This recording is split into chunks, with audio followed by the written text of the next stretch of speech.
Ceux qui font Monaco sont au micro. Je suis Geneviève Berthy et bienvenue dans le podcast de Monaco Info.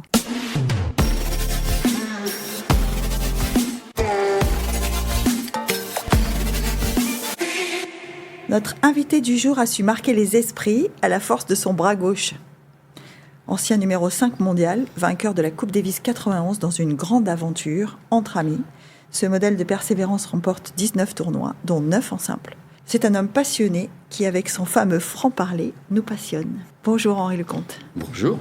Henri, je dis franc-parler parce que c'est vrai. Ah enfin, bon moi j'ai un souvenir que sur les cours de tennis, Henri Lecomte, c'était quelqu'un qui s'exprimait.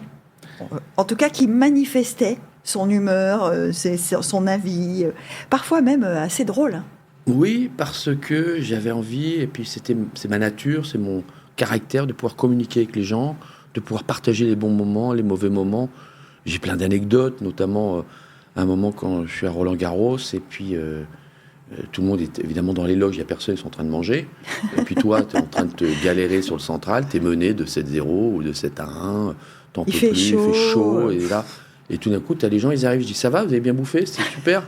Hein, moi, je suis en train de galérer, là, bande de cons, là. Aidez-moi un petit peu, là. Je me souviens encore, il y avait Jean-Paul Belmondo qui était là, il avait sa petite loge avec... il était...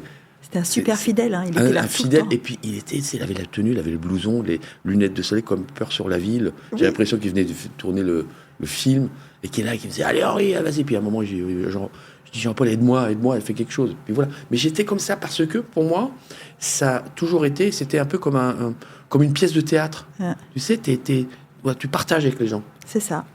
Et moi, j'adorais ça, j'adorais communiquer. Je voulais qu'on m'aime, je voulais Puis j'étais plutôt une personne plus extravertie, un peu comme Yannick aussi, parce que Yannick, il parlait beaucoup. Et c'était notre façon, c'est d'enlever un petit peu la pression par moment. Vous avez fait un tandem, Bien sûr. un duo, un tandem, on appelle ça comme on veut, dans les années 80, 90. Yannick Noah, Henri Lecomte, c'était pratiquement inséparable. Je ne sais pas si c'est inséparable dans la notoriété, sur le terrain, dans l'image de ce tennis français qui était quand même super éclatant à ce moment-là, quoi. Mais on avait besoin de l'un et de l'autre pour progresser. On avait besoin de... Je pense que mutuellement, on s'est énormément apporté parce qu'il y avait une rivalité qui était forte. Moi, Yannick, je voulais tuer le maître. C'était mon grand frère quand j'ai commencé. Très fort, Yannick.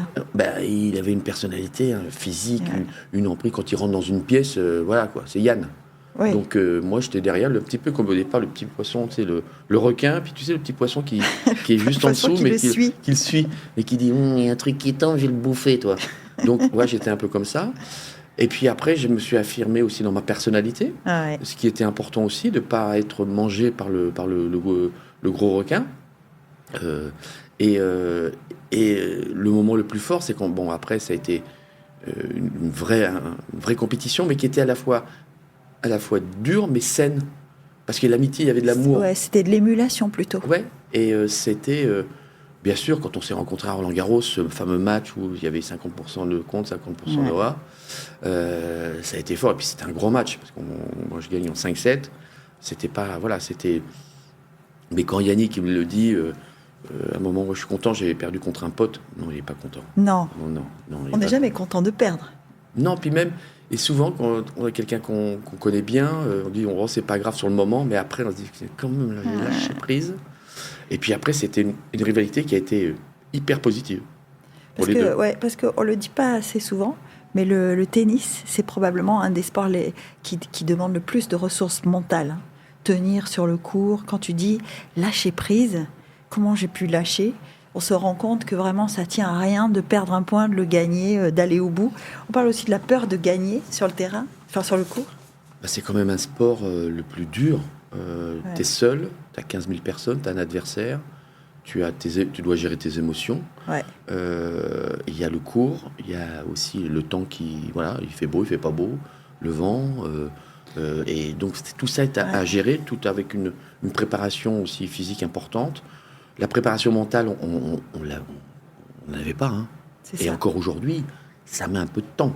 Alors on parle beaucoup du mental, mais je pense que moi, ce que je fais de plus en plus, c'est ce qu'on parle aussi avec Maya, c'est ce qui est très important, c'est de pouvoir gérer ses émotions. Par exemple, en finale de Roland-Garros, j'ai pas su les gérer. J'étais trop absorbé par le match, le résultat, et de se dire... L'enjeu, le c'est la pression. symbole. Ouais. Ouais. Et les gens, la pression. Quand tu arrives sur le central, tu as la patrouille de France, tu as Michel Sardou qui chante, et là, tu te rends compte que, ah merde, c'est pas le même match, là. Et puis tu joues. En plus, c'était pas un match facile, parce que je joue Mats Wilander, qui était numéro 1 mondial de l'époque. Donc, tout le monde attend que tu fasses la même chose que Yannick. Et puis la pression, tu as fait ton match 15 fois avant, tu as gagné, tu as perdu, et puis après, tu n'as pas su gérer l'après. Donc voilà, après c'est une cascade, ça va très très vite. On ne se rend pas compte, parce que ce que j'explique aussi dans mon livre, c'est les émotions, et surtout quand tu as une victoire, c'est très éphémère, ça va vite. Ouais. C'est comme un bouchon de champagne, pam, c'est parti, et puis après c'est fini. On le dit dans la défaite, hein, mais dans la défaite, ça passe vite, c'est-à-dire qu'on passe vite à autre chose, mais dans la victoire aussi, on passe vite à autre chose. Victoire, c'est pire, tu sais, la victoire, c'est pire, parce que c'est euphorique, c'est bien, mais la défaite, oui, on est déçu, mais après, on y repense encore, et puis après, on travaille dessus. Bien sûr, tu apprends plus d'une défaite que d'une victoire. Une victoire, oui, c'est fabuleux, comment tu as fait? En fin de compte, tu as oublié. Après, quand tu es dans cette mouvance, quand tu es dans cette énergie-là, tu oublies le travail que tu as fait derrière. Tu dis, c'est normal. Je l'ai fait. Ouais. D'accord? Mais après, il faut pouvoir... C'est ça qui est dur. C'est pouvoir rééditer. Et tous les jours, se remettre au travail, faire oublier ce que tu as pu faire auparavant, travailler 2 fois plus, modifier certaines choses. C'est ce qu'on fait, les 3 fantastiques, pendant 16-18 ans. Qu'on oublie. Parce qu'on a oublié, là. Ça paraît presque surréaliste. Non, mais c'est surréaliste. On n'aura plus ça. Ouais. Tu as 3 personnes en 16 ou 18 ans qui ont fait, à eux 3, plus de 60 grands chelems, 63, 64. Ouais. Non, mais déjà, quand on regardait Sampras, on disait 14, c'était incroyable. Oui. Mais là, on en a eu 3. On a eu 3, à plus de 20. Plus de 20. Donc, t'imagines? Et en plus, il y en a eu 2 autres. Il y a eu Murray qui en a fait 3. Tu as eu Stan Wawrinka qui en a fait 3. Ah oui, c'est vrai. Tu as eu aussi, comment il s'appelle? Marin Cilic qui a gagné l'US. Oui. Mais les gens, ils se rendent pas compte. Mais c'est pour ça que c'est compliqué. Le tennis, le sport est compliqué, mais là encore plus parce que d'autres sports arrivent. Avant, on avait du mal à voir tout ça, à regarder parce que c'était compliqué. Aujourd'hui, quand tu vois la chute libre, avant il fallait un hélico, maintenant tu n'as plus besoin. Le mec il met un truc sur sa tête, il y va, et puis tout le monde, puis il a des millions de vues. Tu vois ce que je veux dire?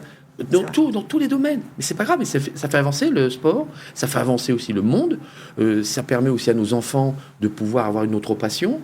Ou d'aller dans d'autres directions, mais attention au sport qui était déjà implanté et qui se dit c'est bon, je suis tranquille. Non, c'est pas facile. Hein. C'est vrai. Est-ce que c'est ça qui t'a donné envie d'écrire? Parce que on est là aussi parce que un jour tu t'as décidé que tu allais parler de toi un peu plus. On a décidé avec Maya de faire ce livre. Maya, pardon, pour Maya, ceux qui nous écoutent, c'est ma compagne. C'est ma compagne. C'est elle qui m'a. J'ai rencontré une femme extraordinaire il y a 9 ans, qui m'a permis d'être ce que je suis aujourd'hui et de comprendre comment je suis. Voilà, c'est juste ça. Tu t'es rencontré, en fait. Je me suis rencontré finalement. J'ai enfin affronté le je vais pas dire le diable, mais c'est pas loin, avec une personnalité différente, avec un homme qui s'affirme aujourd'hui et qui est heureux et qui accepte ce qui lui est arrivé. Voilà, ce qui m'est passé dans ma vie, et ça, c'est pas facile. C'est pas facile, ouais. Parce qu'il y a eu des rebondissements, et donc on en discutait. J'ai fait un énorme travail sur moi-même pour pouvoir comprendre pourquoi je voulais tellement être aimé. Donc voilà, je voulais qu'on m'aime, parce qu'il y a aussi une souffrance, parce qu'on a tous nos secrets de famille. On a tous nos secrets d'enfance. On arrive sur Terre avec une certaine, avec un, comme on dit, Dora l'exploratrice, avec un petit sac à dos que l'on veut ou que l'on ne veut pas. Et après, il faut comprendre pourquoi et pouvoir l'analyser pour être une meilleure personne. Voilà. Et donc ce livre, j'en avais fait 2 avant, mais c'était pas des livres, c'était des livres un peu de revanche. Il y a des gens, parfois on écrit des livres et puis on veut en mettre une couche supplémentaire pour avoir un peu de haine contre les uns et les autres. C'est nul. On règle ses comptes. Ouais, mais c'est nul. Ouais. Parce que c'est nul. Ça fait partie d'un chemin. Ouais, t'as raison, oui, bien sûr. Oui, c'est nul, et à la fois, peut-être que c'est. Et puis quand tu fais un livre, c'est un peu une psychanalyse, hein. Ouais. Parce que là, ce livre-là qu'on a fait ensemble... Celui-ci s'appelle Balle Neuve. Ouais, donc, Balle Neuve, il y a quand même quelque chose dans le titre, là. Attends, Balle Neuve, c'est une continuité. C'est aussi, tu es toujours dans la vie d'aujourd'hui, comme dans le tennis, tu es toujours en train d'avancer, de faire ton propre match, ta propre vie. Mais tout d'un coup, on change, allez, on balle neuve parce qu'on remet encore, il faut réaccélérer pour pouvoir encore aller encore plus de l'avant. On a fait 8 jeux, c'est ça ? Oui, tu fais 8 jeux. C'est tous les 8 jeux qu'on change de balle ? 7 et 9. 7 et 9, d'accord. Donc au début, quand c'est le début du match, 7 et 9, bon ça, mais après, c'est quand t'es au 5e set, on change de balle, tu vois ? Et là, tout d'un coup, tu as la fatigue, les émotions, le stress, le public, tout le monde. Donc tu tapes et tout d'un coup on dit mince, là ça va aller encore un peu plus vite. C'est ça, parce que peut-être que ceux qui jouent pas au tennis se rendent pas compte. Quand en plein match on change de balle, c'est pas tout à fait la même sensation. Hein. Ah ben non, ça va beaucoup plus vite. Et toi malheureusement t'es parfois t'es en meilleure forme beaucoup physique, plus fatigué. Et t'es un peu plus fatigué. Et là il faut s'adapter. Il faut tu changes de raquette parce que la tension, c'est pour certains. Moi, je le faisais pas trop souvent parce que j'aimais bien. Parce que là, par exemple, le Djokovic, systématiquement, tous les joueurs, ils changent tous maintenant. Hein. Tous. Parce que le matériel a évolué et le cordage n'est plus le même que nous. On jouait avec du boyau, c'était différent. Les balles étaient plus rapides, plus petites. Moi, je commençais avec des balles blanches, toi. Donc après, on a fini avec des balles jaunes. Donc ça a été et c'est différent. Et puis, c'est pas le même tennis. Aujourd'hui, ça frappe. Ça frappe. Et c'est pour ça que aussi physiquement, ils sont démontés, les gars. Ils frappent tellement fort que le tennis, les balles ont évolué, elles sont plus lourdes et un peu plus grosses. Les raquettes ont évolué pour donner un peu plus de vitesse, mais il faut l'accepter, le choc dans le bras, dans le cou, dans les épaules, dans le dos. C'est pour ça qu'on voyait beaucoup plus de blessures, je trouve, par moment. Aujourd'hui et des blessures longues. Oui, parce que voilà, c'est lorsque l'on frappe dans cette balle-là, c'est pas la même chose que non. Nous, on jouait déjà avec des raquettes en bois, on a évolué, on a eu du graphite. Après, c'est énormément évolué et on a fini avec mais aujourd'hui, quand on voit le matériel, comme dans tout sport, regarde la Formule 1, regarde le ski. Le ski. Et le ski avant, moi, je parlais par exemple avec Luc Alphand. J'ai fait des courses automobiles avec lui, on faisait le trophée Andros, on a fait truc, et j'étais monté à côté de lui. Mais j'ai dit, tu freines un jour. Il me fait, mais qu'est-ce que tu veux qui m'arrive ? T'es un fou, toi. Il était derrière, je ne voyais rien, il y a de la neige partout. Il dit, mais qu'est-ce que tu veux qui m'arrive ? Moi, j'étais à 120, 130 sur des skis de 2m12, 2m14, à la descente à Bellevarde. Oui, à Kitzbühel. Donc, et quand on voit les skis aujourd'hui, regarde les descendeurs, c'est beaucoup plus petit. Mais parce que les skis, ils ont une performance incroyable, parce que le matériel évolue. Mais le problème qu'on a encore aujourd'hui, et on le voit même encore dans le ski, est-ce que l'être humain, ils sont obligés d'avoir des cuisses, des muscles, d'une performance extrême, et ça pète, ça casse. Et c'est pour ça qu'il faut faire attention. Il faut faire attention. Alors, j'imagine que c'est aussi l'idée du livre, hein, c'est de dire, voilà ce qui m'est arrivé, parce que toi, personnellement, tu as eu 3 blessures, on en parlait juste avant de commencer, là tu me dis 3 blessures, 3 hernies discales, c'est ça ? 3 hernies discales opérées. C'est-à-dire que la première fois, quand il m'opère en 87, c'était Pierre Sagnier et Gérard Saillant. Ils ouvrent. Le professeur Saillant. Professeur Saillant, un monsieur extraordinaire. Ils ouvrent, et ils font hop, il y en a 3. Il y avait 3 hernies. Il y avait déjà. Déjà à l'époque. Déjà, le dos était fatigué. Alors ils me font, Henri, on va faire une à la fois, puis on reviendra nous voir, c'est pas grave. Et ils ont bien fait. Parce qu'il y a eu un autre joueur qui s'appelait Miloslav Mečír, qui était aussi dans ma catégorie. Lui a eu le même problème. Et il a dit, non, vous m'opérez les 3. Il n'a plus jamais rejoué. Il n'a plus jamais rejoué. Donc comme quoi, ça peut changer. Hein. Alors, de suite, quand on pense hernie discale, parce que le dos, ça fait toujours peur. Hein. Quand on pense hernie discale, on pense difficulté à marcher, difficulté à se lever, difficulté à s'asseoir. Et quand on est un athlète de haut niveau, parce qu'à l'époque, en 87, quand tu as ta première opération, tu es déjà dans le top 10, il me semble. Oui, mais c'est pas... Est-ce qu'à un moment donné, tu te dis, comment je vais rebondir, quoi ? Rebondir, tiens, c'est... Oui, reprendre la balle au bon. Oui, reprendre la balle au bon. Déjà, moi, je suis quelqu'un qui ne lâche rien. Pour moi, c'était un obstacle. Et puis, c'était aussi un moment où, c'est un défi, quoi. On t'opère, on va prouver. Je me rappelle même Jean-Paul, il disait, non, Henri, c'est pas, faut opérer, c'est pas possible. Jean-Paul, c'est Jean-Paul Lotte. Jean-Paul Lotte. Hein. On va parler de Jean-Paul Lotte, parce que Jean-Paul Lotte... c'est la voix, c'est la voix du tennis. C'est lui qui l'a découvert. Et puis, c'est lui qui vous a accompagné dans on parlait de cette période des années 80-90.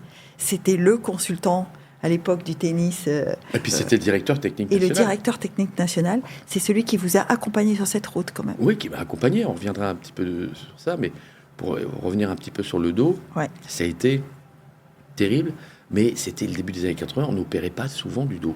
Puis c'était risqué. Tu pouvais retrouver en chaise roulante. Hein. Un moment, le chirurgien il fait truc, touche la moelle épinière, pof, Terminé. au revoir. Et ça a été vraiment les premières opérations qui ont été réalisées. Et moi, ça s'est très bien passé pour la première, pour la deuxième et la troisième. La troisième, il y avait encore une évolution. C'était le docteur Borner qui m'a opéré. C'était une nucléolyse percutanée, c'est-à-dire qu'on ouvrait un petit peu, mais on passait à l'intérieur et on enlevait simplement juste l'hernie. Et c'était une évolution qui était exceptionnelle. Ouais. C'est pour ça, ce qui m'a permis de pouvoir revenir 3 mois avant la Coupe Davis en 91, parce que je marchais à peine. C'est ça, je marchais un pas comme ça, tac, tac. Et puis voilà, après il y a toute l'histoire qui est dans le livre, mais qui est exceptionnelle avec Yannick Noah et Patrice Agelour. Parce que quand 3 mois avant la finale de la Coupe Davis, tu as du mal à marcher, est-ce que tu imagines, parce que tu dis, moi je suis quelqu'un qui ne lâche rien, mais est-ce que tu imagines que tu vas pouvoir y aller, si jamais il y a besoin? J'y crois toujours, j'ai toujours ma petite lumière, tu sais, qui est dans ta tête, qui se dit, s'il me provoque quand même, j'aimerais bien ça, parce que moi je suis un fighter.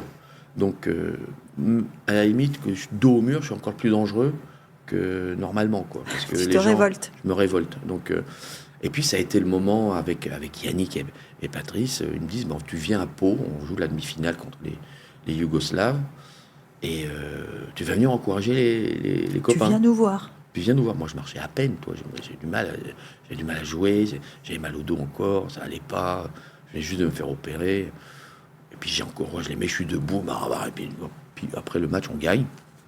Et puis, ils me convoquent devant la piscine du Mercure à Pau, là. À Pau. Je la connais, cette piscine. Oui, avec Patrice Agelour et Yannick Noah. Puis, ils me disent, donc, ils me convoquent. Je vais me dire, écoute, Henri, voilà, on est en finale. Il va falloir... tu vas venir, on va pas te lâcher, mais bon, voilà, tu vas... Ouais, tu vas être avec nous, quoi. Voilà. Mais pas du tout ce qui... Tu vas couper les citrons. Oui, je m'attends pas du tout à ce qu'ils me disent que Yannick, il est là, avec Patrice, ils font, écoute, on est en finale, et la finale, on va gagner avec toi. Ah, c'est bon, ça. Et là, je peux te dire que, tout d'un coup, ça remonte, parce que la meilleure équipe de double, c'est Guy et toi, vous n'avez jamais perdu. Et on joue les Américains. Et ils sont forts. Et ils sont forts, mais nous, on peut créer quelque chose. Est-ce que tu es prêt? Je dis, déjà, il m'a dit ça, j'ai plus mal au dos. Enfin, bon, j'ai toujours mal, mais j'étais déjà remonté comme un réveil. Et puis, il me dit, tu vas partir à Douarnenez, au centre de rééducation. Ah oui. Tréboul. C'est pas le 5 étoiles, on n'est pas à Monaco, on n'est pas au métropole. On n'est pas au métropole, on est un centre de rééducation où tous les accidentés du local ou de toute la France qui peuvent venir, parce que c'est un centre qui est réputé, et Patrick Chamagne, qui le connaît bien, parce que le médecin s'appelle Gilles Solo, et lui, il avait eu un accident de moto, et il était en chaise roulante, il devait être limite paralysé, et il s'en est sorti. Et il a dit, on y va. Et là, on est parti, ça a été, mais Rambo, c'était commando, 6 à 8 heures par jour de soins. Ouais. J'imagine. T'as pas le choix. Parce qu'en 3 mois, sinon, c'est pas possible. J'ai vécu des moments, mais exceptionnels. J'ai rencontré des personnes merveilleuses. J'ai rencontré un médecin, Gilles Solo, qui me voit, me fait, bon, c'est pas gagné. Hein. Tout de suite, ça met en forme. Mais c'est le breton, c'est le bon breton qui sort ton bateau par tous les temps. Et il me fait, c'est pas gagné, mais bon, si tu veux vraiment, à mon avis, on va y arriver. Déjà, mais on ne dit pas, bonjour, c'est le camp, tout va bien. Ah oui, on va faire des petits soins, tout ça, gna gna gna. Non, là, et on a bossé, réapprendre à courir, réapprendre à marcher. Parce que je courais sur les pointes, je cours plus sur les talons. Sur les talons, oui. Pour bien enrouler, être plus bas sur les jambes, changer mon service aussi, parce que je cambrais énormément. Qui était quand même une arme d'Henri Lecomte, son service, hein. Ah oui, puis il a bien fonctionné après. Il a bien fonctionné. Hein. Donc la base était bonne, tu vois ce que je veux dire là, elle était un peu saine, tu vois. Donc il y avait beaucoup de travail à faire derrière. Et puis on l'a fait avec Patrick, et puis et c'était des moments exceptionnels, des moments de joie, des moments de pleurs, parce que des moments où tu souffrais tellement, tu avais tellement mal. Je peux te dire, j'ai un escalier qui doit faire 180 marches. je le connais par cœur. Donc, je suis monté en désordre et démonté comme rampe. C'était C'était la préparation d'un combat Ouais. de boxe. Ah ouais. C'était ça. c'est Stallone qui joue, qui va combattre le Russe et qui s'entraîne à l'ancienne. Mais c'était extraordinaire. Et puis tu rencontres des belles personnes, des personnes qui, moi, un petit gamin, tu vois, Gilles Saul me fait, avant de y aller, tu veux aller au premier étage, il y a quelqu'un qui t'attend. Tu vas au premier étage, et puis tu vois un petit gamin qui a 13-14 ans, qui est dans un fauteuil, il bouge que la tête, tétra, voilà, et il me fait, oh Henri, je suis tellement content de te voir et tout, comment tu vas? Le mec, il bouge que la tête, quoi. Ah. Il a 13 ans. Et je dis, mais et toi, qu'est-ce qui t'est arrivé? Ah bon, non, moi j'ai fait le con, j'ai pris la mobilette d'un pote, et puis malheureusement, dans un carrefour, une voiture est arrivée, et bam. Je dis, mais ça va? Du moment, mais t'inquiète pas, moi ça va aller. Mais toi, hein, tu vas nous la gagner, la Coupe Davis. Hein. Qu'est-ce que tu veux faire derrière? Ah bah oui, c'est là, sûr. derrière, ou tu prends tes affaires, tu rentres chez toi, tu te suis, t'es plus là, ou alors tu te bats. Et c'est plutôt ça. Et tu te bats, et puis après, tu apprends que lui, il va mieux, que bon, il n'a pas récupéré ses jambes, mais il a récupéré le haut du corps, il est fort, mais voilà. Quoi, donc, ça va mieux. Ça va mieux. Et il est heureux. Et donc, voilà, tu n'as pas le droit, parce que tu rencontres des gens fantastiques, que ça soit même aussi des personnes âgées qui sont là pour la rééducation, et toi, tu te retrouves dans la piscine en train de faire le dauphin avec la balle en haut, comme ça, puis tu es avec eux et tu te marres. Après, tu rencontres un pêcheur qui tombe de son tracteur, il se casse le coude, mais sa meilleure chose qu'il a à faire, c'est le 3 ou 4 du mois, il a plus sa paye parce qu'il est au bar du coin, et puis voilà. Mais tu vis des moments, c'est tellement beau. Alors après, je vais te dire, quand tu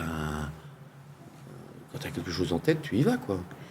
Bah, j'allais te dire, là, en feuilletant le livre, en t'écoutant, il y a un mot sur lequel je suis tombée par hasard, c'est karma. Et donc, je me disais, le karma d'Henri Lecomte, c'est peut-être ça, c'est de relever des défis, parce que tu n'étais pas prédisposé à vivre cette vie d'aventure-là, quoi. C'est-à-dire que, à quel moment tu décides, tu dis à tes parents, moi, je veux être tennisman? 4 ans, 5 ans. Ah ouais. Ouais. Ah, je suis un malade, je suis un marteau, moi. Je l'explique aussi dans le livre. Mais j'allais à l'école avec ma raquette, avec ma balle. Je prenais à chaque fois une balle. Tu faisais du mur? Je faisais du mur avec la main. J'ai été viré plusieurs fois du lycée Pierre Brossolette parce que les balles, c'est le même diamètre que les gouttières. Donc il y avait tellement de balles que quand il pleuvait, ça rentrait dans les classes. Le compte chez le proviseur. Et puis l'école, moi je parlais pas. C'était pas mon truc. Tu n'étais pas bon élève.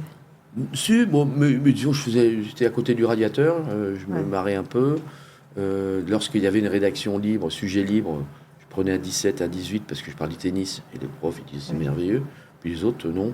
Je pensais que, toi, quand j'avais une note en maths où j'avais 10 ou 11, j'allais pas aux autres interros, que j'allais avoir 11 de moyenne. Non, c'est pas comme ça.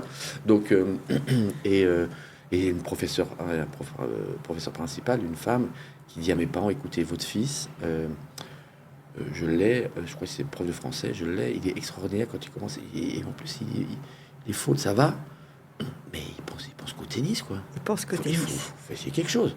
Il faut lui faire du tennis. Donc, je sais pas comment avec la fédération, et puis, fil en aiguille, ça a été très bien, puisque Jean-Paul Lotte, qui était le DTN à l'époque, décide de faire le premier sport-études. Sport-études, ouais. Voilà. C'était d'ailleurs une révolution, parce que c'est le premier sport en France qui a installé cet équilibre entre les études et la formation, enfin en tout cas le développement sportif.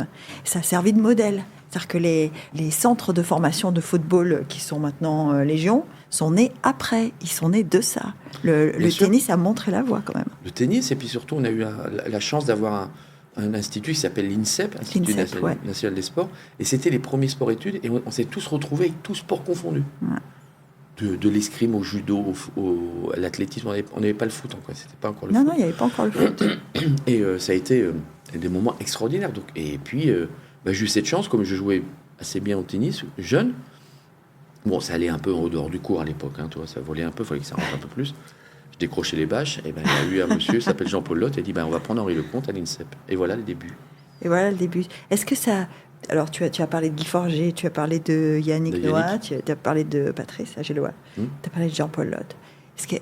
On imagine que le tennis, c'est un petit monde quand même. Mais c'est un petit monde. Puis surtout, il y a eu Jean-Paul le premier, mais après, il y a un homme qui, je parle dans le livre, qui m'a sauvé et qui a fait ce que je suis aujourd'hui, c'est Yon Thiriac. Ah oui. Ah oui, mon papa ours. C'est mon deuxième père. C'est l'histoire. Il a été exigeant avec toi quand même. Hein? Pardon? Pas exigeant. Il m'a appris à souffrir. Parce que Thiriac, il a cette réputation. Bah, Thiriac, il me fait toi jouer beaucoup, toi pas crampe, toi continuer. Ah Donc, oui. on jouait 6 heures, 8 heures par jour. Je me souviens en Australie avec Guillermo Villas, on jouait 8 heures par jour, on mangeait sur le terrain. Et c'est pas on avait des chaussures, c'était pas des Stan Smith, c'était des trucs en toile. C'était un gazon qui allait à 200 à l'heure. Il y avait des mouches. Et tu faisais 2 heures de revers, 2 heures de coup droit, 2 heures de service. Et on y va et on repart le lendemain. Donc j'ai appris à souffrir. J'ai appris comment être un joueur professionnel. Et surtout avoir une éducation. Parce que Yon, c'est la classe. C'était mon papa. C'est mon papa parce qu'il est toujours présent et c'est merveilleux. Mais qui m'a appris à être ce que je suis aussi. Parce que ma base dans l'éducation était bonne déjà avec mes parents, mais il m'a appris à respecter les sponsors. Fait toi, tu dois prendre toujours un costume, 3 vestes, cravate, chaussures pour les sponsors, pour dire merci beaucoup. T'as compris? Bon, oui, donc je suis allé chez. À l'époque, c'était Emmanuel Kahn. C'était vraiment, tu vois, la classe. Parce que quand on voyait Monsieur Thiriac, même quand on le voit à Monaco, ça plaisante pas. Il est habillé, il a 4 épingles. Tu le caresses, c'est du cachemire. Tu as l'impression que c'est magnifique. Et surtout, il impose. C'est une classe exceptionnelle. Classe. Et il m'a éduqué, il m'a appris à faire, à être ce que je suis aujourd'hui, de pouvoir respecter les gens. Et puis après, il m'a laissé partir mon envol, quoi. Parce que tu parles beaucoup de rencontres. Hein. Tu parlais de Maya tout à l'heure.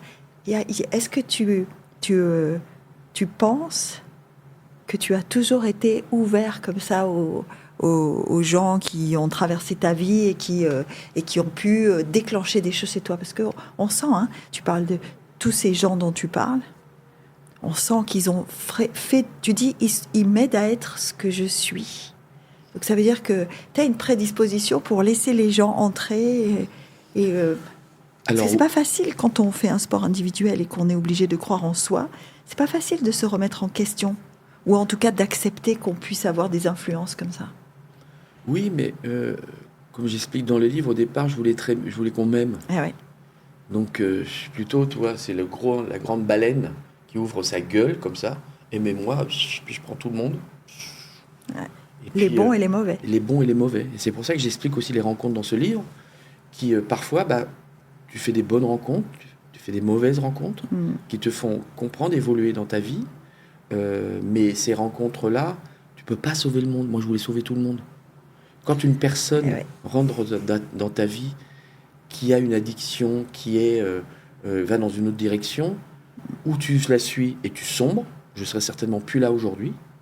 Hein, je pense. Si tu n'avais pas réagi. Si je n'avais pas réagi, je serais plus là aujourd'hui, parce que je serais allé et puis je serais parti. Mais moi, je suis quelqu'un de passionné. Entier. J'adore. Je suis épicurien. Je suis contre, c'est mon éducation, et je suis contre, et tant mieux, toute drogue confondue. Le seul truc, j'adore le cigare, j'en fume de temps en temps, mais il y a des gens qui ont besoin de certaines choses.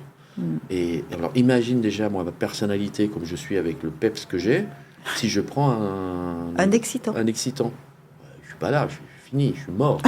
Donc, mais je voulais sauver les autres, et tu peux pas les sauver. Mais ça, tu vas comprendre. Et tu comprendras plus tard que voilà comment tu es et comment tu évolues. Et les rencontres, elles sont faites pour ça aussi. Il y a des bonnes rencontres qui sont exceptionnelles. Moi, j'ai rencontré Maya, elle m'a changé la vie. Elle m'a fait comprendre qui je suis. Mais elle m'a pas. C'est pas elle qui a fait. C'est moi, mon travail intérieur, de dire j'accepte, j'y vais, et d'accepter comme tu peux ressentir certaines choses et des émotions. Et ça a été exceptionnel. Moi, si j'avais pu rencontrer Maya avant, j'aurais gagné 2-3 grands chelems. J'aurais pu gérer mes émotions. J'arrivais pas à les gérer parce que je voulais tellement donner que, tu sais, tu donnes tellement que tu te brûles. Tu brûles de l'intérieur, tu brûles de l'énergie, du gasoil, de l'essence, tu brûles de tout, du kérosène, parce que tu veux tellement que... Et ben justement, quand on se brûle autant, parce qu'effectivement, hein, c'est l'image qu'on avait dans Et le compte sur un cours, c'est-à-dire à 150% dans tout, dans les émotions, dans les coups, dans le service, dans l'exubérance. Voilà. Et comment on se recharge ? Alors, moi, j'ai une faculté, quand j'étais joueur, et puis même encore aujourd'hui, je le vois, je dors n'importe où. Tu me mets dans un truc, je m'endors. Je peux même magique, ça. Je pouvais même mettre dormir debout avec les gens comme ça, je dormais. Magique. Ça, c'est déjà extraordinaire. Et j'arrive, et ce qui était, quand je jouais, ce qui était bien aussi, comme disait Patrice Dominguez, c'est que j'arrivais à occulter. C'est bien d'occulter. Ouais. Mais après, ta corbeille, elle est quand même pleine. Tu vois, c'est comme un ordinateur. Un ordinateur, quand tu vides ta corbeille, il faut la vider, il faut la supprimer. Donc tu supprimes tous les mails, toutes les spams, les conneries que tu as. Mais tu les choses que tu n'as plus envie d'avoir. Tu n'as plus envie d'avoir. Dans ton cerveau, il faut que tu le fasses. Et c'est ça qu'il faut comprendre. Parce que quand on arrive sur Terre... C'est ça que tu expliques dans Valneuve, en fait. Hein. Bah oui. Quand tu arrives sur Terre, c'est Dora l'exploratrice, comme je t'ai dit tout à l'heure, avec le petit sac à dos. Bah, tu arrives avec déjà les différents sujets, problèmes de papa, maman... oui, il y a un atavisme. Il y a quelque chose qui te suit. Une tablette, un portable, tu achètes un portable, tu as des applications. Ouais. Moi, j'ai des applications, j'ai jamais joué. J'aime pas c'est pas mon truc, les jeux. J'aimerais les supprimer. Je peux pas. C'est rentré, toi, tu veux, pour pouvoir un peu plus de mémoire, ou être un peu plus léger, ou être. Toi, parce que même si tu t'en sers pas, tu dis, mais c'est pas à moi, ça m'appartient pas. Donc après, c'est ça qu'il faut comprendre. Et ce qui est important, c'est de se dire, et ne pas avoir de regrets, et d'assumer tout ce que j'ai pu faire aussi dans ma vie. Les bonnes rencontres, les mauvaises, les moments difficiles, les enfants aussi, parce que j'ai pas mal d'enfants. Te dire, alors, il me semble que tu en as 4. Oui, j'en ai 4, oui, déclarés. Je rigole. Chaque fois, je balance cette histoire-là. 4 enfants. 4 merveilleux enfants. Ça ressemble à ce que tu dis. C'est-à-dire, la passion, c'est aussi ça. Hein. C'est pas un enfant, c'est 4. Alors, les 2 derniers, oui, ils sont arrivés. Ils sont merveilleux, ils sont fantastiques. C'était plus la fin de carrière. Mais il faut savoir que nous, lorsqu'on a commencé à être sur le circuit, c'était la génération enfant. Ouais. Tout le monde avait des enfants. Tout le monde était marié, avait des gosses. On les emmenait dans les tournois. C'était la crèche, mais alors, c'était des bus. Tout le monde se gardait les uns avec les autres. Moi, quand je vois maintenant Maxime, qui a 38 ans, qui vit à l'étranger... il est toujours en contact avec les... Maxime, c'est ton premier. Mon premier, Maxime, qui est toujours en contact avec les fils de Mansour, avec Barami, avec les copains, avec Yannick. Voilà, donc c'est... Et puis après, il y a eu Luna, qui est ma deuxième fille, qui elle, vit à Londres, et maintenant, elle a 28 ans. Voilà, c'est aussi... Elle a le propre... Le temps passe, elle a sa vie. Ouais, mais c'est beau, c'est bien...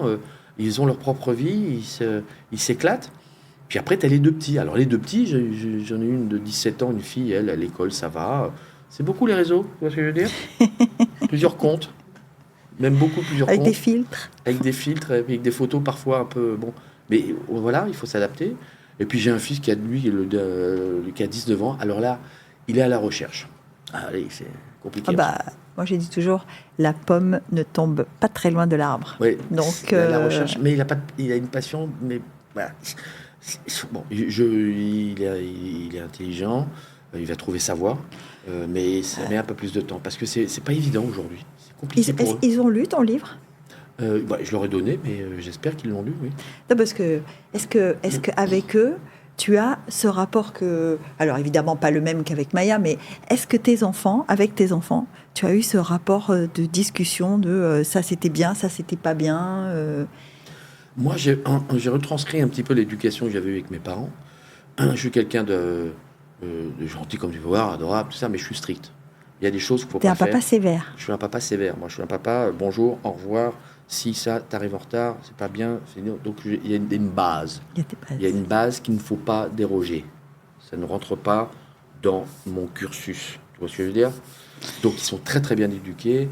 Ils sont adorés par les gens quand ils vont. C'est marrant parce que quand ils vont chez les autres, ils disent qu'est-ce qu'ils sont bien tes enfants. Ah bah oui. Mais à la maison, comme nous tous, tous les enfants. Tous. Mais après, là, j'ai mon fils, 19 ans, il est rebelle. il n'a pas compris à un moment que voilà, il a fait quelque chose. Je lui dis non, c'est pas bien. Et là, il me tient tête. Donc, il va le souffrir, il va apprendre, il tient tête à Henri Lecomte. Ah oui, non, mais il tient, mais grave. Ah mais comme il sait ce qu'il est en train de faire ou pas? Oui, oui, mais je crois qu'il va comprendre. Mais aujourd'hui, c'est différent, et c'est pour ça qu'il faut les comprendre aussi. Ce n'est pas à nous, on doit aussi s'adapter. La vie n'est pas la même que quand on avait, quand on avait 18 ans. Nous, c'était fantastique, on n'avait pas de portable, on n'avait rien. Mais c'était extraordinaire. On avait une liberté qui était beaucoup plus... C'était différent, il y avait moins de monde sur Terre aussi. On était moins observés. Oui, moins observés. Mais il fallait quand même appeler maman. Oui, mais c'était différent. En dehors des 5 ou 10 minutes au téléphone avec maman, si tu mangeais 4 sandwichs, elle ne le savait pas. Bien sûr. Si tu sortais jusqu'à 4 heures du matin, elle ne le savait pas. Non, on avait fait le... Bien sûr. Qu'aujourd'hui... Aujourd'hui, avec les réseaux sociaux, en fait, le pendant de leur surexposition, c'est qu'on sait tout. Je crois qu'aujourd'hui, on va dans une direction qui n'est pas bonne non plus, parce qu'il n'y a plus de liberté, et que l'enfant et nos enfants doivent aussi avoir leurs responsabilités et comprendre ce qui se passe. Alors, il est vrai que les filles ont plus... Vous avez une maturité plus importante, et enfants... Et... Peut-être qu'on comprend des choses différemment plus vite. Voilà. Les garçons sont aussi, même pour eux, même pour la vie, pour pouvoir être ensemble, pour pouvoir vivre aussi sa vie sexuelle, c'est compliqué aussi. Et puis tu es toujours épié, jugé. Et je pense que c'est ça qui est dramatique. On voit tellement de choses, moi je vois pour les réseaux sociaux, qui se passent dans les écoles en ce moment, où là, c'est terrible. Donc il faut les aider, faut les suivre, il faut toujours vérifier. Moi je vérifie toujours mes enfants... sur les réseaux, plus pour Marilou, parce que Marilou, elle, c'est en avant Guingamp. C'est ça. Et Ulysse, c'est un peu moins, il fait une faute de tonton, mais il n'est pas très... Il est moins expansif. Ouais, il est plus un peu réservé, mais il souffre tout autant. Et le problème qu'ils ont avec ce fantastique outil que l'on peut utiliser tous les jours pour être encore plus performant, ils vont trop vite. Et ils pensent que c'est plus simple, et c'est dur, et c'est violent. Bon, après, tu connais l'adage, hein. Ah oui. Si jeunesse savait, si vieillesse pouvait. Bien sûr, et puis aujourd'hui, avec l'expérience que j'ai, j'aurais pas fait ci, j'aurais pas fait ça. Mais c'est vrai, est-ce qu'il y a des choses que tu regrettes? J'ai pas de choses que je regrette, parce que... Tu les aurais faites différemment, c'est ça? Oui, certainement. Oui, j'aurais fait différemment, j'aurais certaines rencontres, certains... moment où j'aurais peut-être pu dire la chose, peut-être que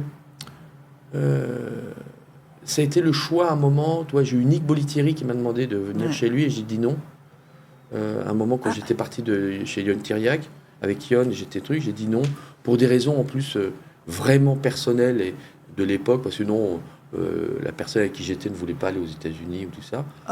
Donc c'est un choix, puis ça arrive, et il faut le respecter. Alors tu vois, peut-être ça, parce que Nick Bolitieri, c'était quand même un mec... C'était quand même... je le dis dans le livre... C'est de l'assurance taurique, ça. Dans le livre, quand on bat les États-Unis, il dit quand même, un journaliste, il fait... le plus dangereux, c'est Henri Lecomte.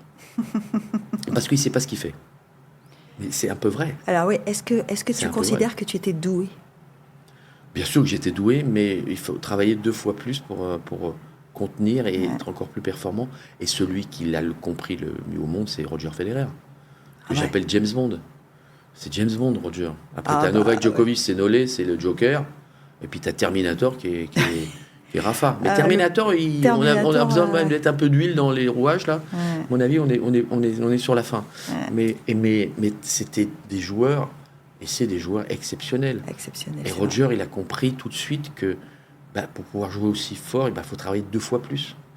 Gros travail. Mais tous les trois, hein, des joueurs, des athlètes qui ont beaucoup travaillé, qui travaillent toujours beaucoup.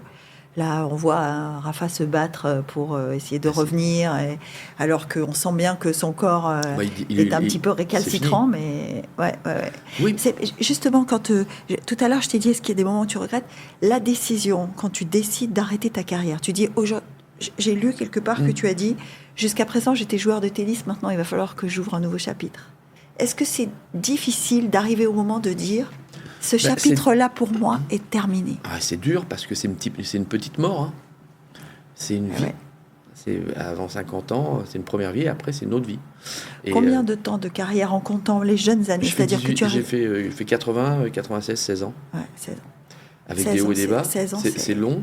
Et à la fois c'est court, parce que quand on voit les carrières qu'ils font aujourd'hui, ils sont mieux préparés. Ils vont jouer jusqu'à 40 ans, il y en a même un peu plus pour certains.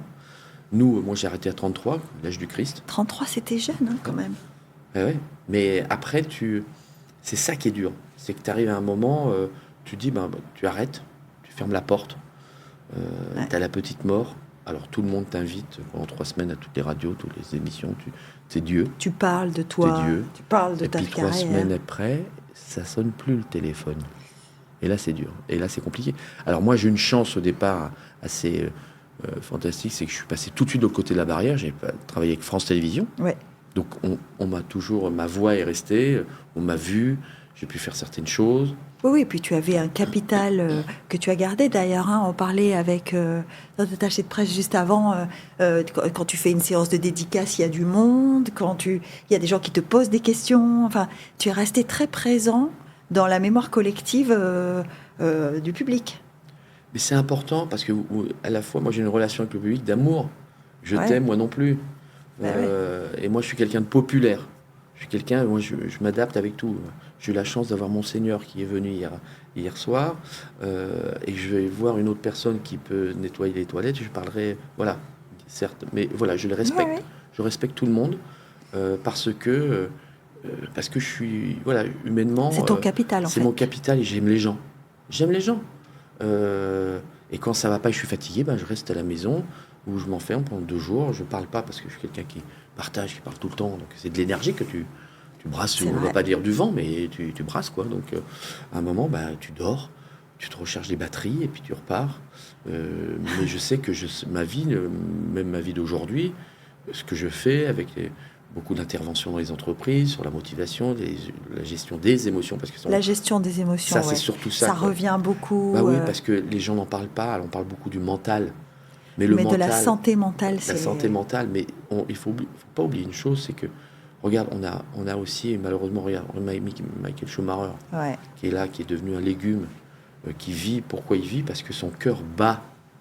C'est lui, la machine qui alimente le cerveau. Le cerveau est bouché.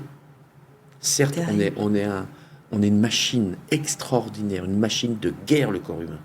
C'est nous qui déclenchons nos propres maladies aussi. Quand on a un choc psychologique, ça peut déclencher des maladies. Donc on le sait, mais on oublie notre cœur. Notre cœur, c'est la centrale nucléaire. Le supplément d'âme, tu penses? Oui. Et le cœur, c'est les émotions. Et quand tu arrives à gérer ça, quand tu arrives à comprendre que ce qui se passe, quand tu dois prendre une décision et que tu arrives à travailler sur ce problème-là, t'es mieux, comment dire en anglais, better person. Ouais. Comment vous vivez avec Maya? Est-ce que vous avez un endroit et parce que j'ai l'impression que tu voyages beaucoup quand même. On a notre propre jardin secret. On parle beaucoup. Maya est une femme extraordinaire parce qu'elle me permet de pouvoir exorciser tout ce que j'ai en moi. C'est-à-dire qu'on a toujours un débriefing. Elle travaille dans son domaine, bien sûr, puisque elle est coach de vie et hypnothérapeute et elle a ses propres protocoles. Elle est allée quand même aussi. C'est là aussi que c'est aussi comme un sportif de haut niveau. Elle est partie en retraite elle a fait 20 ans de retraite. Elle est partie en Inde, partout. Elle est allée chercher parce qu'elle aussi, elle a eu ses propres problèmes, ses propres soucis. Non, démons, non, mais soucis aussi. C'est les enfants. Pourquoi et tout. Et puis surtout, il y a une chose que nous, les mecs, on peut pas comprendre, c'est qu'on met pas au monde. D'accord. Donc on ressent pas les mêmes choses. Vous n'avez pas les mêmes hormones, messieurs. Non.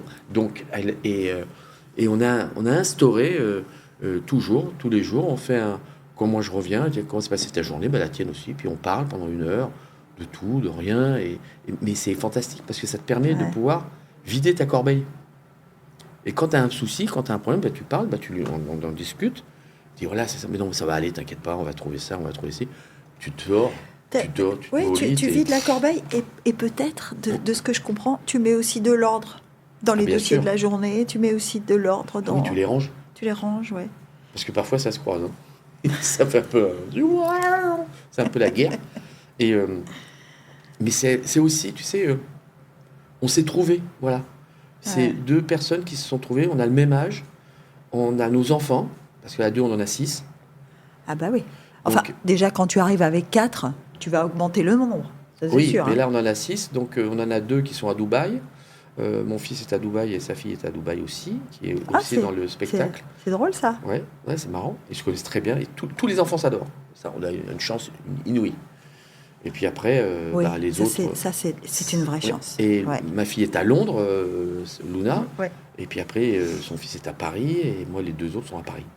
Et vous, avec Maya, vous êtes passés où? On est passé au Luxembourg, nous. On est partis tous les deux. Alors c'était incroyable parce que c'était un moment charnière. Maya revenait un peu de Dubaï et on s'est rencontrés. Et puis moi, ma vie, un changement de vie, séparation, tout. Moi, Paris, je ne supporte plus Paris. J'ai du mal. Et j'étais déjà allé au Luxembourg pour voir des amis, faire 2-3 affaires. Et puis je trouvais, mais c'est super sympa. Puis je repartais à zéro. Bah oui, pourquoi pas. Et puis Maya, je lui dis, écoute, chérie, bah allez, on y va. Puis on est là et on est heureux. On a notre petit jardin secret. On est bien. Et on fait notre propre vie. Et l'endroit le plus important, et je l'ai vécu, c'est ça, je peux te le dire, c'est quand tu as ta moitié qui n'aime pas l'endroit.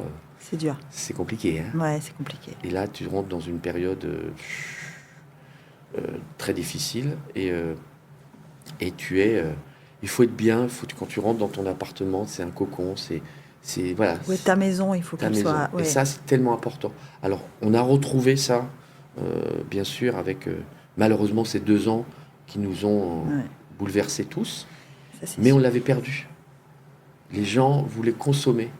Toujours aller à droite, à gauche, voyager, aller voir des choses exceptionnelles. Certes, parce qu'on a la possibilité de le faire, mais on avait complètement oublié notre maison, notre racines, notre cocon. Ce qui fait notre foyer. Le foyer. Et puis les gens, tout d'un coup, ils se sont retrouvés bloqués à la maison et ils se sont dit, mais dans quoi je vis parfois mais il faut que je fasse quelque chose. Comment je vis. Il faut que je change un petit peu les couleurs des trucs. Et on commence à être... Et de fil en aiguille, on comprend aussi ce que vit notre conjoint ou le conjointe, les enfants, la contrainte, le monde de tous les jours. Et puis de pouvoir aussi vivre vraiment ensemble. Et là, il y a un changement. Vivre ensemble, c'est... Est-ce que tu as gardé dans tout ça, est-ce que tu as gardé une petite place pour le tennis? Est-ce que tu tapes toujours la balle? Alors j'ai une période, moi je joue beaucoup au golf, donc je me suis mis vraiment maintenant au golf parce que j'adore ça. Je me suis cette année vraiment... C'est addictif ou pas le golf? Ah oui, c'est addictif. Parce que moi on m'a dit ne commence pas, parce que si tu commences, tu fais plus que ça. Non, tu fais pas plus que ça parce que tu t'organises. Moi, par exemple, Maya, elle travaille très tôt le matin, elle commence les premières à 8h. Moi, je suis à 8h10, je suis sur le parcours. Où le truc est à 10h, et après, je passe au bureau, je fais mes mails, ou je joue 9 trous. Voilà. Tu as fait 9 trous avant, oui. Ouais, mais par contre, le week-end, non. Tu es avec ta femme, il faut essayer, on peut tellement jouer dans la semaine, sauf quand on fait des événements. Où on est invité, c'est un événement important, on y va. Et on y va ensemble. Parce que Maya aussi, je l'ai mis un peu au golf, mais elle n'a pas trop le temps. Elle a un beau swing. Mais ça, c'est un plaisir, parce qu'en plus, c'est un sport où tu peux partager avec tout le monde et pouvoir communiquer avec différents partenaires. Moi, j'organise beaucoup d'événements de golf aussi. Et là, je fais venir des personnalités différentes, comme il y avait eu avec Mike Powers, qui avait organisé il y a 20 ans, ici, le International, c'était fabuleux. On le fait avec des personnalités du monde français, un peu étrangers ou belges, qui viennent, et les gens, ils sont heureux. C'est un bon moment. Et après, sinon, je joue toujours un peu au tennis. Oui, je m'amuse avec des copains, de temps en temps. Parfois, je joue 2 fois par semaine. Ils sont contents de jouer avec moi. Mais je joue à mes 60, quoi, toi. L'amorti, j'y vais pas, quoi. Pas me prendre pour un con non plus, me blesser. Non. Quel effet ça fait quand on a eu un certain niveau et qu'on continue à jouer, de voir qu'il y a des choses qu'on n'arrive plus à faire? Ah bah ça, c'est ça le plus difficile de l'entrer dans ton cerveau. Parce que tu le vois toujours, le coup qu'il faut jouer. Alors maintenant, je le vois, je joue, je le fais, mais je frappe plus. Donc mais c'est pas mal, c'est lent, mais la personne en face peut pas l'avoir non plus. Donc c'est encore pire. Tu sais, avant ça allait vite. Ça allait vite, maintenant il fait paf, tu le mets, et tu sais qu'il va pas l'avoir. Alors tu regardes. Mais non, mais et surtout, il faut être il faut surtout être réaliste qu'on a plus 20 ans. Alors c'est ça qui est dangereux. C'est pour ça que tu peux te blesser. Ouais. Parce que là, on fait toujours les tournois, tu sais, on joue en double un peu comme on joue à Roland-Garros. Je pense que même, moi, c'est certainement ma dernière année. Là, tu vas jouer, là. Oui, on va jouer, on fait jouer, on s'amuse, on fait les fous. Mais on court plus comme avant. Et parfois, on rate des balles et on n'est pas bien. Tu vois, c'est pas possible. Quoi. Ouais. Donc, il faut à un moment dire, bon, j'arrête, je fais autre chose. Mais je joue avec mes potes. Voilà. Là, je fais encore cette année à Roland-Garros. Oui. Et tu sais, tu le sais, il y a des gens qui viennent pour te voir aussi. Mais j'adore. Parce que tu dis c'est la dernière année à Roland-Garros, tu risques de faire des déçus. Hein. Mais je sais pas, non, je reviendrai certainement, mais ce que je veux dire, c'est que je veux pas non plus être ridicule. Il est vrai que quand on vient me voir jouer, il n'y a pas que le tennis, je suis un peu un show. Quoi, tu vois, donc dès qu'il y en a on a parlé du personnage. Oui, dès qu'il y en a un qui fait une connerie dans les gradins, je dis, tu descends, viens jouer. Tu vois, donc je prends, parce que j'adore ça. Après, je vois la question, tu me dis pourquoi tu ne deviens pas acteur? Oui, ça c'est mon rêve aussi. Non, mais moi j'allais te dire presque, pourquoi tu ne deviens pas cuisinier? Parce que j'ai lu quelque part, que oui, j'ai une proposition métropole. Voilà. Je viens de signer. Alors, je ne l'ai pas lu dans le livre, mais il me semble que quand même... alors d'abord, ce que tu m'as confié, mais que j'avais entendu aussi quelque part, c'est que tu as fait un Masterchef en Angleterre. Hein. J'ai un agent en Angleterre, il me fait « Henry, yes, you know how to cook? Tu sais comment cuisiner ?» Je dis « Ouais, ok, Celebrity Masterchef. » Boum. Et il me dit, je dis « Mais t'es fou, toi !» Parce que tu vas quand même en Angleterre, même si je parle anglais couramment, même les Anglais, les mots, il y a des mots que je ne connaissais pas. Bah ouais. Donc et là, j'ai une pression. Jouer à Wimbledon, sur le central de Wimbledon, c'était rien à côté. C'est vrai? Mais tu peux pas savoir. Mon Maya, elle était avec moi, on était morts de rire. Je n'arrivais pas à dormir. Ils nous avaient mis dans un hôtel où il y avait une cuisine pour pouvoir s'entraîner. On achetait la bouffe, les ingrédients pour pouvoir tester encore. Et mon agent, il a fait un truc super. Il me dit, tu viens 10 jours à la maison, je prends un chef, un copain, et tu cuisines avec lui. Et tu cuisines avec lui, tu vas comprendre. Donc le premier jour, mais c'est toujours... c'est magnifique parce que tu arrives, tu es dans la cuisine, tu as la cuisine superbe, on est là, puis un petit verre de champagne, voilà, super. Puis il me dit, alors vas-y, fais-moi ce que tu sais faire. Donc je lui fais des trucs, mais non, tu as une super base, c'est bien. Alors maintenant, on va travailler différents plats, travailler avec les pâtes, travailler avec le poisson, travailler avec la viande, travailler avec dis donc, tout. C'était du training intensif. Training, et puis après, par contre, tu mangeais derrière. Hein. Par contre, là, mon gars... fallait faire venir les potes parce que là il y avait des plats tous les jours. D'où le contrat avec Comme J'aime. Donc après, alors j'ai dû le faire, oui bien sûr. Non, mais Comme J'aime, c'est un autre truc. C'est encore une personne extraordinaire, Monsieur Bernard Canetti, qui est extraordinaire. Ça, je te raconterai après. C'est le patron de Comme J'aime. Le patron de Comme J'aime. Il est un mec, une personne magnifique. Et donc je m'entraîne. Mais quand tu t'entraînes à la maison avec des potes, tu bois une petite coupe de champagne et que t'as pas de pression, c'est facile. Mais quand tu te retrouves dans le truc, et alors tu envoies des différentes recettes que tu fais, que tu vas réaliser devant les chefs, donc ça va encore, mais parfois tu as un panier, il t'ouvre le panier, il me dit démerde-toi. Démerde-toi avec ça. Oh la vache! Alors donc tu te démerdes, et après, ils te mettent dans un restaurant, ils m'ont mis dans un restaurant, un vrai restaurant, une brasserie à Londres, avec les différents... chefs de partie. Chefs de partie, protagonistes aussi, ceux qui sont avec toi, parce qu'on était 23 au départ. Et puis, tu as l'élimination. Vas-y.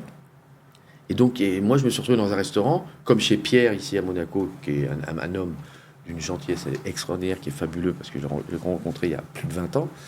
Et il m'a dit, j'ai vraiment un restaurant ici. Je dis, mais attends, j'y arrive tout de suite. Tu travailles chez Pierre, et puis tu es en cuisine, et toi, tu fais les gnocchis. Mais les gnocchis, les vrais. Hein. C'est-à-dire que à la pâte, tu les roules, tout ça. Et puis tu dis, oui, chef. Quand tu as un gnocchi, tu dis, oui, chef, mais quand tu en as 35... et que tu dois servir, et les gnocchis, quand tu les mets à la poêle, tu as intérêt qu'ils ne sont pas cramés. Donc c'est vrai que tu as des commis un petit peu à côté qui t'aident un petit peu. Oui, mais même, c'est une responsabilité. Et là, tu as le chef qui vient et qui t'engueule comme du poisson pourri parce que tu as merdé sur 2-3 plats. Je comprends et je sais ce que ça veut dire travailler dans la restauration. Et en plus, avec ton équipier, le lendemain ou 2 jours après, tu vas faire à manger pour le centre de recherche à Londres contre toutes les maladies cancéreuses et tout. C'est international. Tu es 2. Moi, j'étais avec un homme. Et de l'autre côté, on avait 2 femmes. Tu dois faire à manger pour 300 personnes. Donc, 150 d'un côté, 150 de l'autre. D'accord ? Et tu dois faire un plat végétarien. D'accord ?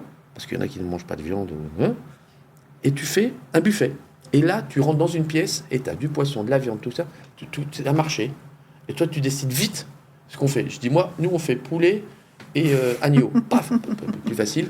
Les autres, ils ont fait poisson. Vas-y, poisson pour 150 personnes. Tu vois? Donc, tu le fais.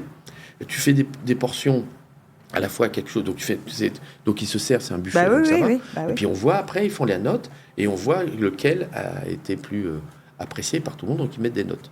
C'est encore ça. Et après, un autre jour, tu vas à Douvres, et tu fais à manger pour 300 personnes pour les sauveteurs en mer. Tu sais, c'est que des bénévoles. Bah oui. Et c'est que des personnes qui achètent les bateaux. Et là, alors là, faut pas te tromper non plus, parce que faut que tu fasses des trucs costauds, parce que les gars, c'est pas des sandwichs SNCF, hein. Tu vois, je veux dire, c'est des gens qui sont costauds. C'est des gens qui ont besoin. Qui ont besoin de manger. Alors là, aussi, il faut prendre les bonnes décisions. Donc moi, j'ai eu la chance d'être dans le monde du sport, donc je sais les portions. Je dis, alors là, on va pas se casser les plombs, on y va. Et donc, de fil en aiguille, je me suis retrouvé en demi-finale. Demi-finale, quand même. Pour quelqu'un qui a fait ça juste comme ça. Ouais, et 4, donc on est 4, et tout le monde disait, c'est Henri qui va gagner. Parce qu'il dit, il est trop fort, et c'est Henri. Et moi, les desserts, mais je suis nul à chier. Je sais pas, c'est les proportions, c'est les calculer, c'est le truc. Tu parles à quelqu'un qui sait pas faire les desserts non plus. Hein, donc, alors, j'essaie, puis à la fin, j'étais tellement, j'étais épuisé, et puis... mentalement, là, pour le coup, si tu dis que tu avais beaucoup de pression, mentalement, ça devait être compliqué. Ben oui, mais parce que tout le monde parle du physique, mais de pouvoir gérer, et en plus, tu parles en anglais, tu as la pression du résultat, tu as la télé parce que tu es filmé du matin au soir, et puis aussi, ce qui est extraordinaire, et ça c'est magnifique, c'est qu'ils te testent aussi, ils te notent sur la propreté. Sur la présentation. Quand tu dois nettoyer, tu dois jeter, tu te coupes un peu un doigt, hop, ils arrêtent, top, oh là, puis voilà, il faut que ça soit nickel. Mais c'est ça qui est extraordinaire. Ouais. Et c'est une leçon de vie, mais moi j'ai adoré. Maintenant, je sais ce que c'est que la restauration. Mon fils a fait l'école hôtelière. Il m'a dit, papa, tu vas voir, tu vas comprendre. Lui, ça lui a permis de pouvoir sortir de cette école hôtelière à Paris et de partir et être dans la restauration, mais être patron. C'est le taulier. C'est lui qui gère l'argent, tout faire. Et il connaît il connaît ça. Parce que c'est une chose de savoir cuisiner, c'est autre chose de savoir gérer. Et lui, c'est... Et donc, mais c'est des moments... Et c'est un peu... tout se regroupe. T'es champion de tennis, t'es un bon restaurant, t'es acteur. C'est la même chose, c'est la même direction, c'est la même intensité, c'est la même aussi organisation d'avoir une bonne équipe. J'en parlais avec Pierre encore hier soir. Il a ses enfants, il a sa femme... C'est tellement beau de pouvoir travailler. Puis les enfants, tu les vois, les deux, c'est deux petits Pierres, quoi. Et ils sont pareils. Ils sont gentils, généreux, ils ont le sourire, ils aiment ce qu'ils font. C'est extraordinaire, toi. Mais de toute façon, la restauration, je vais te dire, si t'aimes pas, faut pas le faire. Hein. Voilà. Mais je pense que c'est... On disait tout à l'heure, tu me dis que tu étais passionné de tennis et que c'est ça que tu voulais faire. Je pense que là aussi, tu peux pas devenir un sportif de haut niveau ou un bon cuisinier. Acteur, tu peux rien faire de bon si tu n'es pas passionné. La passion est une chose primordiale, importante, et qui te font vraiment aller de l'avant, et qui est primordiale. Ouais. Regarde, une belle émission de radio, on le sent dans la voix. Moi, j'adore la radio pour ça. Tu vois, je travaille avec RTL. La radio, et la radio, je suis beaucoup plus séduit que la télévision. La télévision, tu peux toujours cacher. Ouais. Tu vois, tu peux toujours maquiller, tu peux toujours faire des mimiques. La radio, c'est la voix. La voix. On sent quand le la voix, c'est ce qu'il y a à l'intérieur. Hein. Quand tu vois, c'est grave, quand tu as les émotions, des choses qui te ressortent. C'est tellement... Et puis, moi qui roule beaucoup, je fais 75 000 km par an en voiture. Et j'adore ça parce que je me rends dans un état hypnotique. Tu vois, et ça me permet de réfléchir. Donc, j'écoute beaucoup la radio, la musique, les émissions. Moi, je fais ça avec mon footing. Ouais. Moi, j'ai du mal. Tu sais pourquoi ? Parce que j'aime bien sortir mon corps. Oui. Et écouter aussi. C'est tellement beau d'être dehors, t'as la nature. C'est vrai. C'est ça, tu vois, là je deviens un peu philosophe. Mais... Maintenant qu'on a dit tout ça, qu'est-ce qu'on peut te souhaiter encore ? Parce que quand on parle avec Laurent Lecomte, on se dit, le type, il a quand même déjà pas mal de choses. J'ai une vie extraordinaire qui s'agrandit et qui grossit et qui la passion tous les jours. Je rencontre des gens exceptionnels. Ici, j'arrive à Monaco, j'étais pas retourné depuis 2 ans. il y a toujours une relation d'amour parce que c'est un endroit et c'est le plus beau tournoi du monde après les tournois du Grand Chelem. Et ça, faut le défendre. Et il faut, j'en parlais encore avec Monseigneur hier, il faut le défendre et il faut qu'il soit encore plus mis en avant pour qu'il soit encore plus respecté. Parce que le monde d'aujourd'hui est pas simple. Clair. Dans le tennis non plus. Dans le tennis, c'est pas parce qu'on a quelque chose que c'est acquis. Faire très très attention. Je suis arrivé ici, j'ai rencontré Valérie et tout son staff, qui ont été adorables ici au Métropole. Ça me fait quelque chose parce que moi j'y suis allé, je suis venu ici il y a fort longtemps et ça a toujours été un hôtel un peu cosy, où tu te sens bien, pas du tout ostentatoire, où tu es, où tu es à la maison. C'est un peu sombre, tout le monde se cache, se cherche un peu. Et ça c'est beau, et ma vie que j'ai aujourd'hui elle est extraordinaire. Le fait d'avoir fait ce livre me permet d'aller voir aussi les gens. Je passe, tu vois, de Monaco et après-demain je suis à Boulogne-sur-Mer, tu vois, et c'est fantastique. C'est toujours au bord de l'eau. Toujours au bord de l'eau, et c'est fantastique. Moi je suis du Nord, je suis né dans le Nord, et je vais pour la Billie Jean King Cup parce que la France joue l'Angleterre, et je vais encore faire une tournée pour mon livre. Après je repars, je vais aller du côté de Lyon, Saint-Étienne. Je suis un peu, je vais pas dire pas comme un gitan, tu vois, qui va un petit peu partout, et j'adore. Mais j'aime bien les Rétanos, j'aime bien. Je connais ça, hein, j'ai vécu un peu en Camargue quand même. Donc, mais ma vie aujourd'hui, je suis tellement content, tellement heureux, et surtout de pouvoir faire, tu vois, plaisir aux gens, de prendre le temps. Et puis on est là, quoi. Voilà. Continue. Et on se donne rendez-vous dans un an, alors? Ah oui, mais quand tu veux, moi je reviens quand tu veux, tu m'invites quand tu veux, j'adore. Ah, tant mieux. Ah, merci. Alors merci Henri, merci de ton temps, merci d'avoir partagé avec nous tous ces mots. Et donc, je rappelle que Balneuve est dans toutes les bonnes librairies. Bonne librairie, édition Marabout. Édition Marabout, préface de Jean-Paul Lotte. Et il y a des belles anecdotes. Et il y a des belles anecdotes. Donc n'hésitez pas, puis c'est sympa à lire, ça se lit rapidement. Il n'est pas trop gros le livre, c'est ça qui est bien. C'est pas un pavé. Alors, moi je pars pour New York là, parce que je vais aller travailler, et je vais le prendre avec moi, je vais le lire. Et tu vas voir. Et après tu m'appelles et tu me dis ce que tu en penses. Exactement. Voilà. Merci Henri. Merci à toi. À bientôt. Merci. Au revoir. Merci.